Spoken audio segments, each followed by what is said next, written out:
Disappointment is everywhere in life. Not getting the job that you want. Failing to keep your new white shoes clean. Overwatch 2. More and more recently in the gaming market, I feel like games come out to mass disappointment. From a mix of greedy publishers, strict release windows, and toxic hype cycles, sometimes games feel as though they're doomed to disappoint. In this video, I'm going to go over some examples that left me particularly disheartened, and we can discuss what it was that damned these games to mediocre user scores. First though, I would be even more disappointed if you liked my content and didn't subscribe. It really helps out smaller creators like myself. Thanks. When it comes to disappointing games, there was one that I played recently which comes to mind.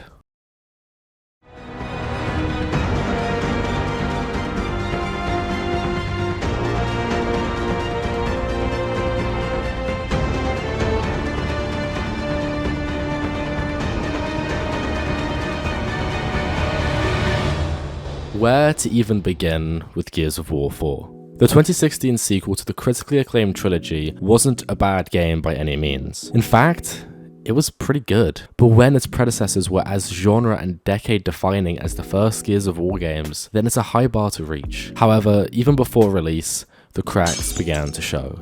As it turns out, the game was never meant to exist. Cliff Bleszinski, the original mastermind behind the games at Epic, made it clear that Gears of War 3 was always intended to be the final entry into the series. We're proud to announce Gears of War 3. Finally, there's been lots of rumors and speculations and things like that, but this is it. This is the game. This is the conclusion to the trilogy, and it's going to be huge. A perfect trilogy, meant to be left untainted by consumer and company greed. Sadly, this wasn't what happened. What is that? The fuck is that? Epic decided to backtrack on what they were earlier saying and began work on Gears 4. While it was never a main focus of Epic, it did begin pre-production, cementing some ideas about what the sequel should entail. It wasn't long after though that Epic was purchased by everyone's favourite, Tencent, who shifted the focus of the company to, well, other more profitable ventures. This left Gears sat on a shelf with a mismatch of ideas and no one to bring the game to fruition. That's where Microsoft swooped in, purchasing the rights and establishing a Gears-focused team called the Coalition. This team, whilst having some talent from previous games, was made up of primarily new people to the series. This, along with the changed vision for the game, led to a Frankenstein, created out of necessity to appeal to fans without a singular vision. The disappointment felt for Gears 4 doesn't come from a place of dislike. I enjoyed the campaign, and the multiplayer was strong, but with the high pedestal that the original trilogy was placed on, and the tumultuous development, it was bound to fall short. This is what I like to call the Andromeda effect. I think you can guess why.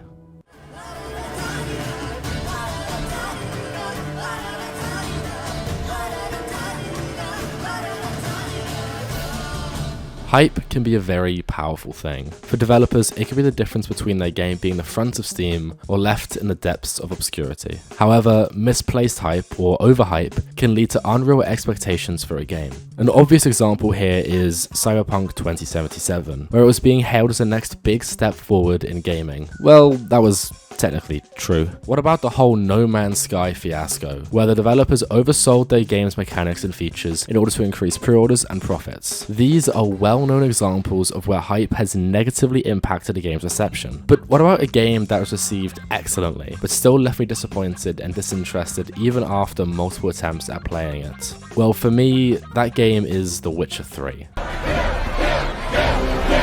Okay, put your pitchforks away. I can appreciate and understand The Witcher's greatness. I can empathize with its high review scores. I can get behind this, and this. But when all I hear is how excellent the game is, how it's one of the best games of all time, can you blame me for being disappointed? The game was never going to live up to the expectations placed in my head by others, and honestly, a small part of me resents that. I wish I could love The Witcher, because like I said, I can understand its greatness, but sadly, that was never going to happen. Of course, that's on no one but myself. If I can't keep my expectations in check, that's not on the part of developers. Well, not always. Anthem was to be the best looter shooter on the market. It was to be BioWare's best game ever. It was to be the Destiny killer that we all dreamed of. This was all told to us not by players or reviewers, but by the advertisement team at EA.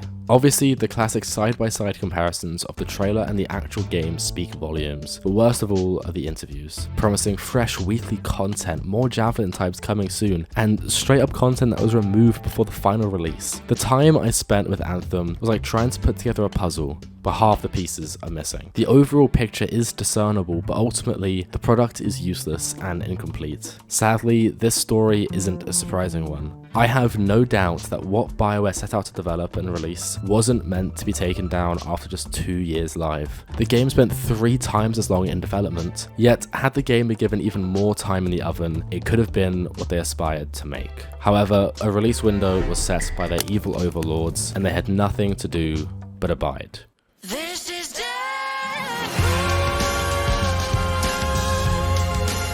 At the beginning of the end again. If I could go back in time and relive the hours I spent with Deathloop, I would. Deathloop disappointed me more than any game has before, and it's not even close. I didn't have particularly high expectations going in. I hadn't even played any of Arcane's previous titles at that point. What disappointed me most about Deathloop was how it felt like the execution of the game crumbled against the weight of its concept. Let me explain. In concept, Deathloop is amazing. The idea of having to continuously go through loops, learning more and more information about this incredibly diverse and interesting island, all through a Dishonored style sandbox where you can play how you want, is fucking amazing. In execution though, it's a linear experience where stealth is pointless, dying poses no threat to progress, and the mystery is solved for you without any personal thought or choice. From watching the promotional content for the game prior to release, it seems that their initial vision for the game was more in line with my interpretation of the concept. I think we were meant to solve the mystery for ourselves, have many different routes to success, and have more freedom in how we tackled each visionary. However, either as a result of a lack of trust in the player or time constraints, this wasn't how the game turned out.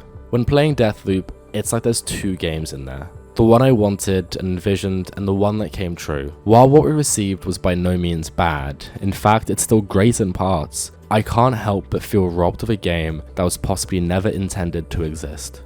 I love Juliana's inventive multiplayer incorporation into the game. I love the art design of the entire island, and I love the story even if most of it is left for the player to find in optional notes. Of course, my disappointment isn't the fault of anyone but myself. What I wanted the game to be was unreasonable, I know, but throughout my time with the game, the constant thought of what the game could have been led me to finding it hard to enjoy what the game was. When it comes to feeling disappointed by a game, it can sting, especially if that game sets you back $60. But obviously, developers never set out to disappoint their audience, usually as a result of unreasonable release windows, crunch, or oversold promises on the part of the advertising team. Their games can be tarnished. It's important on the part of the audience to not add to this overhyping and creation of unreasonable expectations. Games will disappoint. That's a sad fact that we as gamers have come to learn and expect. But the same could also be true for the opposite. When games surprise you, when you have the lowest of expectations and yet they engage you more than you could ever imagine, that's when we find some of our favourite games. So give more indies a try. Just because something has bad reviews on Steam doesn't mean you won't love it. Because who knows, you may not be disappointed.